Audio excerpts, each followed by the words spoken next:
the delicate balance of control and accountability. I have noted many times that our foundation is not in any way political, and it remains a valid truth. In fact, given its operational function and organizational structure, the efforts of the foundation will ideally provide a direct and tangible benefit not only to the individual, but also to the family unit, the local community, and even the state as a legally recognized and duly elected domestic entity. With that being said, it's also important to note that in many ways, the foundation will wield many of the same powers and controls through those in a position of authority, and it's also equally important to understand the nature of governance if there are to be viable long-term solutions that allow us to attain any meaningful level of systemically sustainable human growth and development. At the same time, given the potential power and the subsequent potential for abuses, it is necessary to have an intimate understanding of history and the resultant and often egregious abuses of power from those in a similar position, whether it's a position of authority, control, or under the color of authority, under the color of law, whatever. If the foundation is in fact going to empower the people and to ensure their liberty, it is imperative to understand how those principles were lost in the first place. There seem to be many sustainability experts who believe that dominance over the people, forcing them to act or react in certain ways, and controlling the individual and their behavior is the best, if not the only path forward.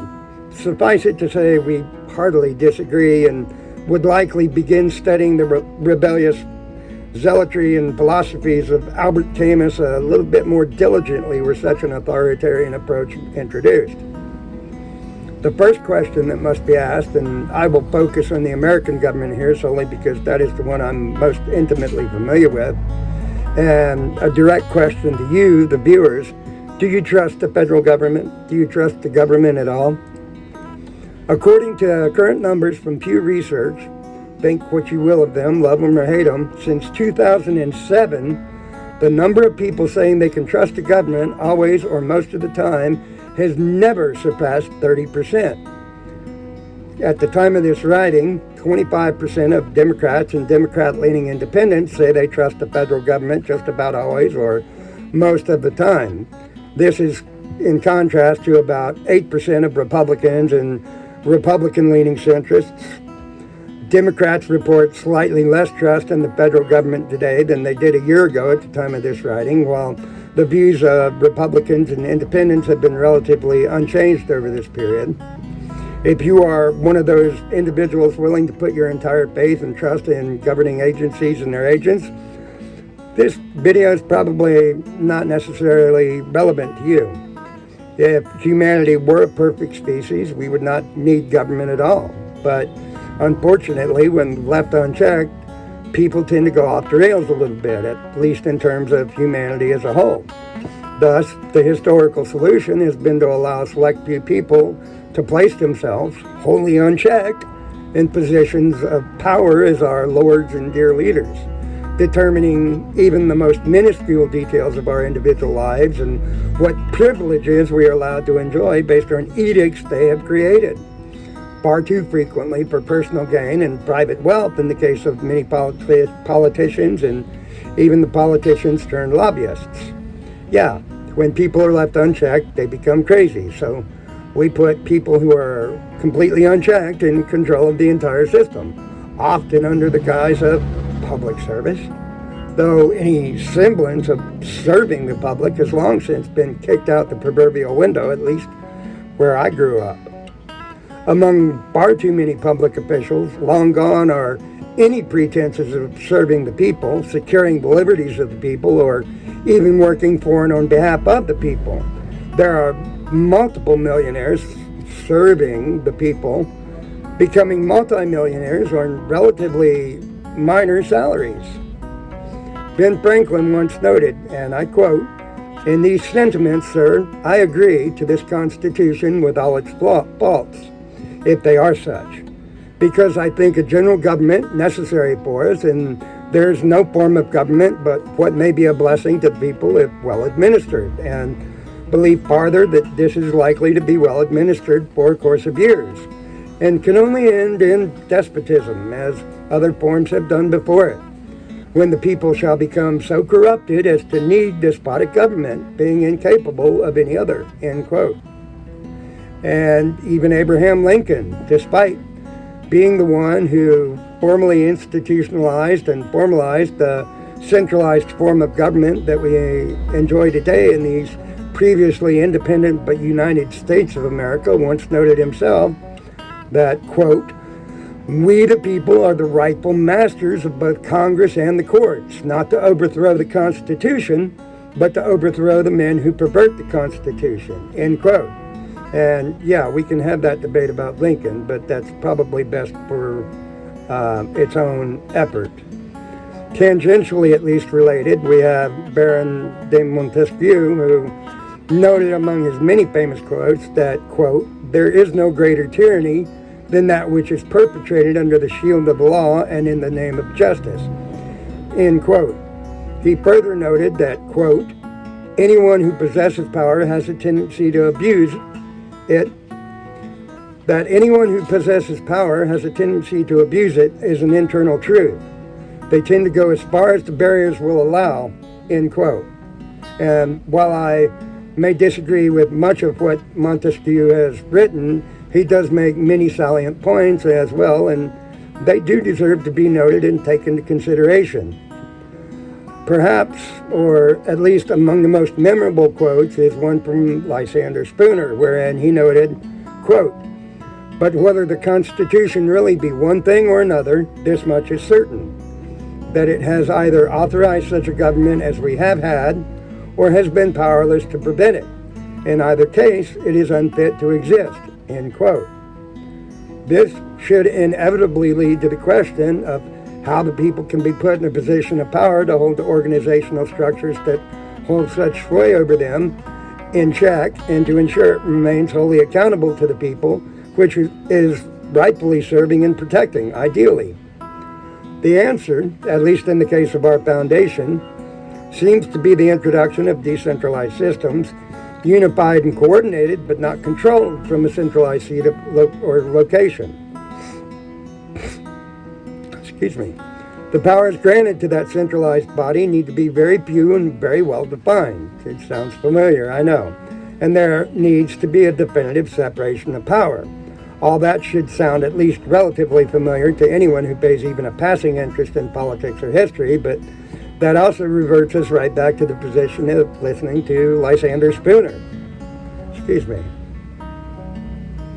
This is approached in the case of the foundation through a tripartite body that will trilaterally decide the direction of operations, its form, and its function.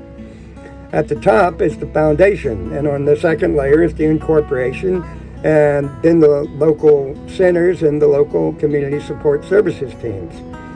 Okay, with an incorporation as part of the ruling elite. Yeah, I hear the questions coming already. What could possibly go wrong, right? Except it doesn't quite work like that. We have seen the same things you have in history. As has been noted before, the foundation will own the incorporated body. Thus, the net commercial proceeds will go directly to the foundation, where the law requires that at least 70% of those proceeds be used for humanitarian benefits. Given the registration and operational requirements of the foundation, that will include any and all programs that promote the general welfare and serve to benefit the infrastructure and development of the nation through both ICNL standards and domestic law. Prohibit the distribution of cash benefits or dividends, even directly to the general population. They do demand and support the growth and expansion of humanitarian infrastructure and development. So those are the programs of our focus. The incorporated body will inevitably desire to grow and will need to continue to grow and expand to successfully fund the foundation operations and to ensure the overall economic sustainability of the programs, and to ensure that we can attain a viable and lasting level of systemically sustainable human growth and development, at least within the constraints of the current socioeconomic and sociopolitical systems in place. However, any and all expansion programs will, by design, require the approval of the foundation with the capacity to approve or override those decisions based on the will of the people as represented by the locally elected community support services team members from the areas wherein the expansion will take place. The potential for abuse, of course, then moves to those support team members who may easily be bribed or otherwise swayed to forego the general welfare of the people being represented. It is here that the ombudsman program will, and some people say ombudsman, but ombudsman seems to be the current thing and the current or the correct way in the modern vernacular, so that's what I'm using. The ombudsman program will, by necessity, mandate community service from the beneficiaries and recipients of assistance programs. Mind you, the will of the people will not be able to completely overrule the need for larger programs to focus on outside needs, but neither will the foundation be allowed to discount the will, need, or the local context of the beneficiaries and recipients either. Community members will be selected from among the general population, just as they are for jury duty at present in the U.S., and will be tasked to directly hold the local community support services team members to account. So, for the most part, this task will consist of very little or no real responsibility unless there comes any decision into question. The scribe or archivist will, of course, be part of this team, creating annals and journals made available to the general public. However, in the event that any decisions do need to be made at the local level, the general population itself will determine whether or not the support service team members are or have accurately reflected the will of the people at the domestic level, at the local level. In the event that abuses of power or excessive personal gains begin magically appearing, the social support service team members will be subject to an immediate recall. The vote shall be negated at the domestic level and shall be taken up again after the local election of new support services team members. The potential for delays in operations, especially with the incorporated body, should persuade the incorporated body itself and the foundation not to attempt to bury funds merely for the sake of increasing profit margins, but to ensure that there is a direct benefit to the local communities affected so that operations can expand as quickly as possible. The foundation should, theoretically at least, consider only the benefits to the domestic programs and the overall positive impact on operations. Is this system flawless? Probably not. People who crave power will inevitably seek to gain more power in order to use that power to get even more power and control. It is hoped, at least, that by rejoining those at the very top in a binding relationship to those at the very bottom, even if through mandated service, that the potential for financial losses for the incorporated body, the inability of the foundation or the incorporation to expand operations outside of the will and the benefit of the people, and the self-interest of those who are the ultimate beneficiaries and recipients of assistance will, at the very least, provide a much more balanced and weighted system that is less prone to abuses and better situated to ultimately serve to the benefit of everyone involved. So, again, if you do have any questions, comments, or concerns, we'd love to hear from you. We're always here, and you can leave us a comment below. Contact us directly. We'd love to hear from you. So, thank you. Bye.